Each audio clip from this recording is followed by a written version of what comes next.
So God created the world in 6 days. On the sixth day, he made man. I expect that when you read Genesis 2, that what you are getting is a more detailed description of what happened on day 6. And then we're told that on the 7th day, God rested. And then Genesis 3 opens up. And God is not speaking at this point. There are other characters that come into play. The main protagonist here is the serpent, the snake, this wily, shrewd creature. And the snake approaches the woman, Eve, and starts to question her. Did God really say that you could not eat from any of the trees in the garden? Notice that what he's done is he's taken God's command and he's twisted it.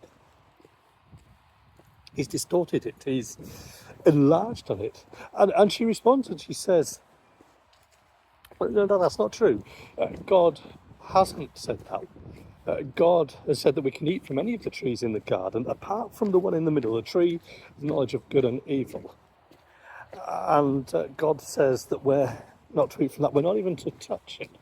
By the way, there's been lots and lots of debate over time about whether or not she should have added that bit in. Because when you read Genesis 2, the command is very simply not to eat. And some people have inferred from this that she herself begins to add to the command, begins to create a kind of legalism. But at the same time, I think we've got to be very careful with that, because what we may have is a summary of the command in Genesis 2, and then a legitimate description of it in Genesis 3. Right, so be careful around those kinds of presumptions, but that's an aside here. She says that if we do that, we will die. And the serpent says, that's not true. God is lying to you. God is being dishonest, deceitful. Because what will really happen is this, and this is what God is scared of, that when you eat from the fruit from that tree, your eyes will be open. You will be able to see the truth, see the reality. And know all things. And you will become like God. And that's what God is scared of. And we're told that Eve reaches out and looks. So she looks first. She sees this fruit. She sees that it is pleasing to the eye. That this is good fruit. And she desires the knowledge. Desires the good things that the serpent has promised. She desires this godlikeness. And so she reaches out and she takes and she eats.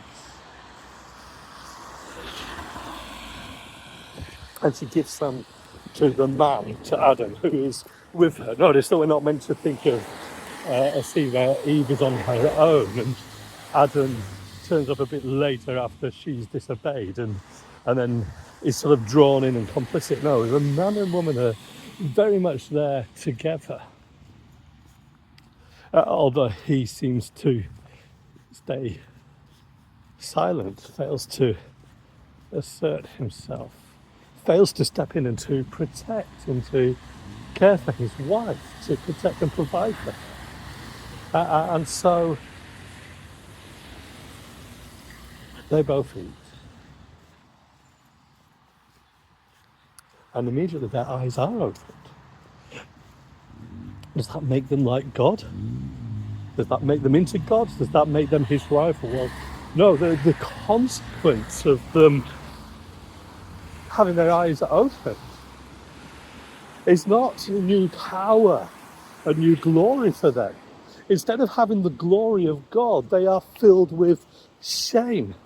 Instead of having the authority and power of God, they, with that shame, experience a fear, a powerlessness that leaves them hiding and making this pathetic attempt to make clothes for themselves. They hide in the trees. They try to make clothes out of fig leaves. And they hide from God, far from stepping out to face him as their equal. And then in the cool of the evening, in the evening breeze, Yahweh, God, comes down to meet them, walks in the garden with them. Oh, that is his intention. But of course they are hiding. And so God calls out to draw them out from the hiding. Of course, not that God is limited and doesn't know where they are, but calls them to call them out.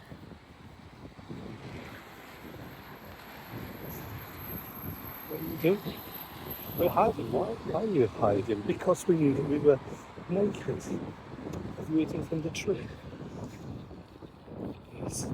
But it's not our fault. And so Eve blames Adam blames Eve, the woman, that thing particularly that you gave to me, she did it. She took the food and she gave it to me and I ate. The woman, it was the serpent that tempted me. And God pronounces judgment.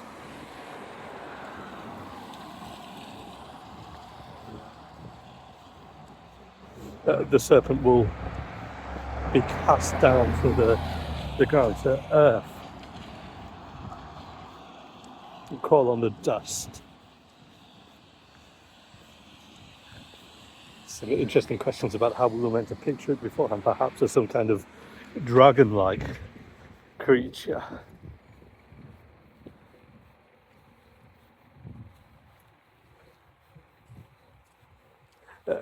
The woman will experience pain and struggle in childbirth, that this wonderful blessing will become dangerous. And the man similarly will experience danger and trouble and pain.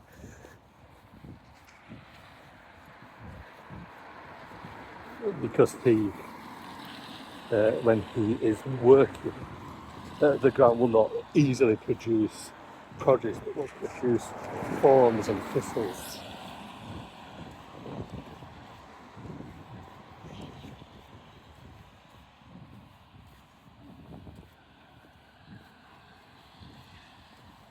And the man and the woman are driven out of the garden. A fiery angel, a flaming sword, guarding the gate. That garden will never be seen again.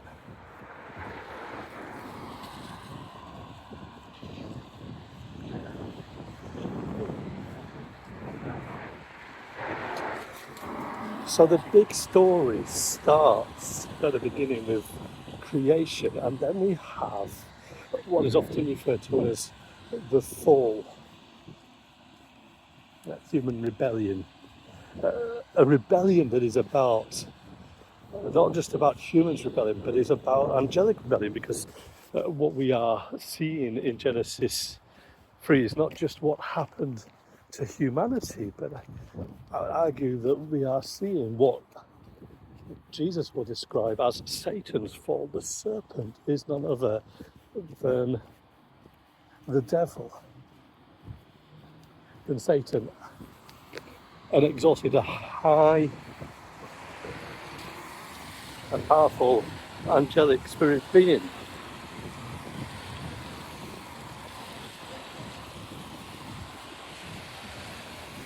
that rebels against God. And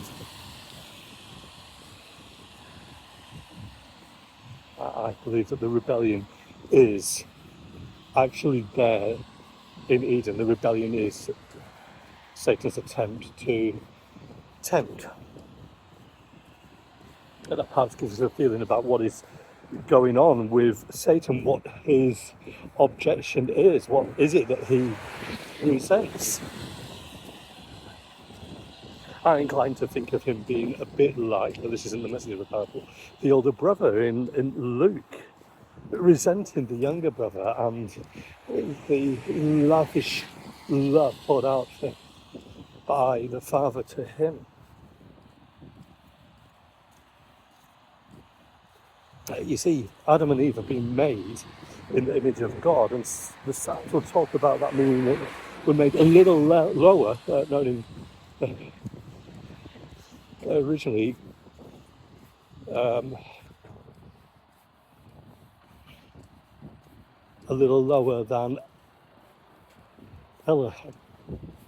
That might be a reference to God and therefore lower than the angels, but probably is best understood as a little lower than God. In other words, the pinnacle of his creation.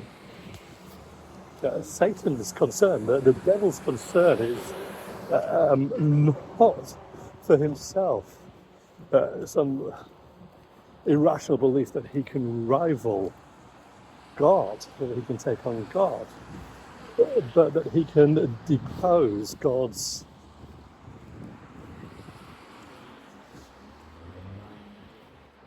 representative, God's ambassador, God's regent here on earth. Satan's aim is the deposing of humanity. And I think that's what we see in his tactics of temptation. It's what we see in the tactics of demonization as well, to destroy humanity.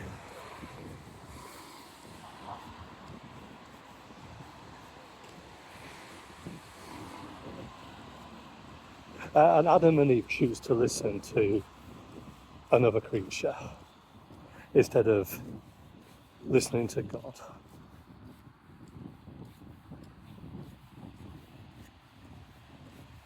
Notice that the judgment is exile. There is physical death to come. You were made from the dust and you will return to the dust. But death is not just about when our physical organs pack out. Death is about relationship. Death means exile, separation.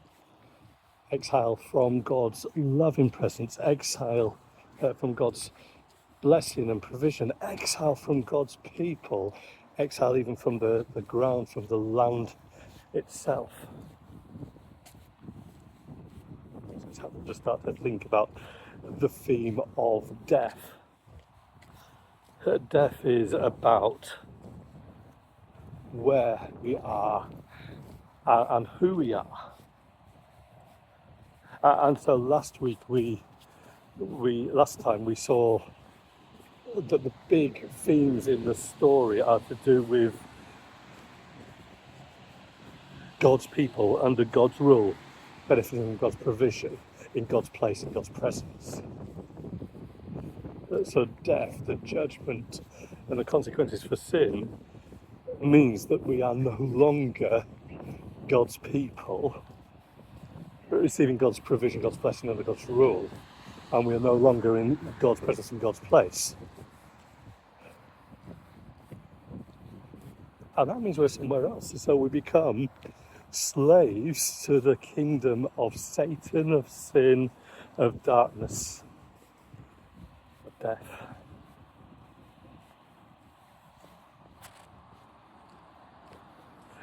And the story of redemption, the big narrative, is about how God will work to bring back his people to the place and position where they should be.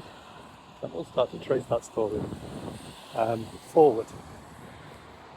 Well, there's judgment, but there is also some blessing still.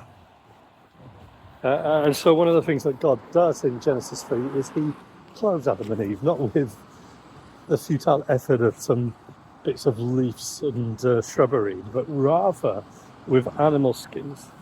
It's the first sacrifice, a sacrifice that will cover shame and nakedness. And one of the things that really excites me about that is this. We see God dealing with guilt, but we also see God dealing with shame. And one of the things that we pick up on in the New Testament is that everything will be brought out into the light. That is one of Jesus' feats. And Jesus will say that you don't hide a lamp under a bushel, under a bucket, or under a table. No, you put it up where it can shine. And sometimes that is about letting our life's light shine as a witness, but also in another place in Luke's Gospel, what it's about is the way that the light will do its work and that everything will be brought out into the open and into the light, because that's the best place to be. And in Genesis 3, what we see is God bringing Adam and Eve back out into the open, back out into the light, to the best place where things can be dealt with. But in order for them to be brought out into the open, into the light, there's also the need for them to be covered. There's some great pastoral lessons from that as well.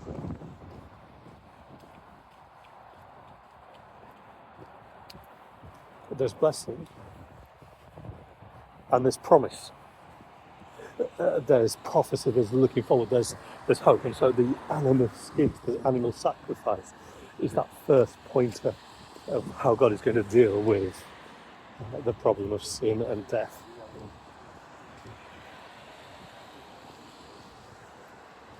But also God, when speaking to the serpent, says that your seed, your heir, your descendant,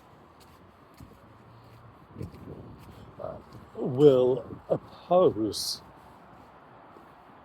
and strike at the heel of the woman's seed, her heirs, her descendants, her heir, her descendant singular.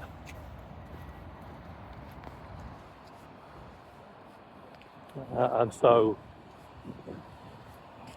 there is the prophecy, the announcement that there is going to be this conflict between those that are the sons, the descendants, the heirs of the serpent, the children of the devil, and those that are the sons of God. The opposition that there will be there, but if the serpent's seed will strike at the heel, bruise the heel of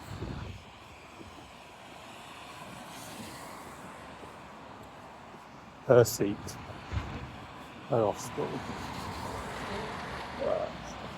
offspring, he, the one, the specific descendant, will crush the serpent's head. Notice the point there that the serpent will seek to strike at the weakest point, believing that will win victory, but actually there is its fatal error, because that is where its destruction will come from. Not an Achilles heel,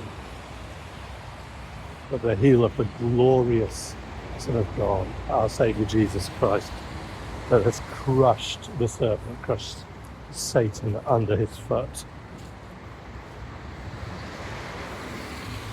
Jesus' death on the cross, he looks like Satan has won by striking at the weakest point, but in fact is God's victory, and in Christ our victory over the evil one. We're going to see how that story unfolds. Hope you'll enjoy continuing our look at the big story.